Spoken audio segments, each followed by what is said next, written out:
and we've got chickens in the garden. It's that time. It is fall, and it is time to start getting your garden into spring shape.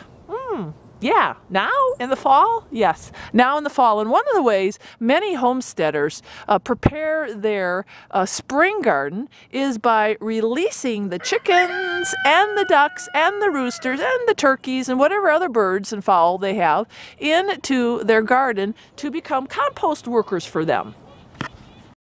So as you can see, the chickens are out. The chickens and the ducks are out, and they're running amok in the garden.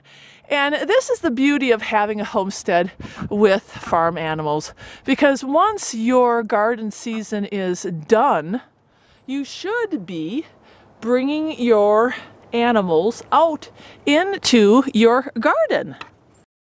The awesome thing about your chickens and your ducks and your turkeys is that they become little rotor-rooters, and they start to scratch and they start to pick, and they really do a great job.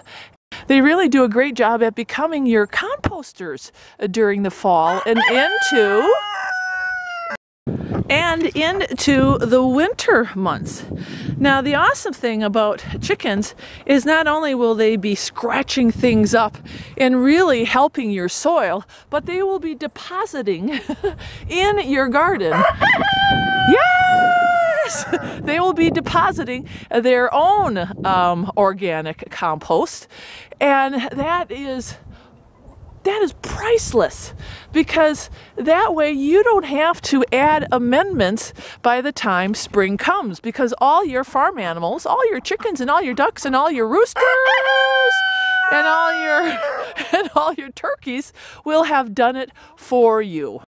Now, I know that a lot of homesteaders already know this valuable resource that's on their homestead, and that's why a lot of homesteaders will choose to have a small flock of chickens, and they will see the benefit and the resource that the chickens will bring to not just, provide them with eggs, but to provide for some of the work of their gardening, which is a beautiful thing. I love that. So during the wintertime, one of the things that we used to do in our homestead is we would actually just throw in the garden all our vegetable scraps, anything that we needed to be composted, and we'd feed it to the chickens, but it also worked its way into the garden, because whatever they didn't eat, they would just scratch the heck out of and turn it into the soil and actually, again, become compost workers for us. So the other gardening tip I want to strongly recommend, and if you look at my garden, you will see I did not pull up any of my vegetable plants. In fact, they're all still sitting in here, and the chickens are making a good use of them.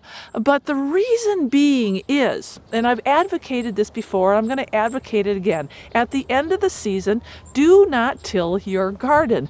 There is value in these plants, because underneath the surface there is a living environment, a living community. There is a rhizosphere. That's what it's called. It's a rhizosphere. There's a root ball, and that root ball is still alive. It is nourishment for the worms. It's nourishment for the bacteria, the protozoa, the good fungus. And if you pull that out in the fall, you are disrupting that community, that environment. So my strongest advocating advice for the garden, besides getting the chickens out there, besides putting on another layer of wood chips, besides putting on a layer of whatever organic compost you have, is don't pull out your vegetable plants. Leave them sit over the winter. And that's exactly what I'm doing here in my garden. And you know what? When spring comes, then I'll tell you what to do. But in the meantime, less work. Your fall preparation in your garden should be basically just putting on more wood chips, putting on that layer of compost, and letting the chickens go if you have chickens. And really, that's it. Remember, no tilling, my friends. No tilling.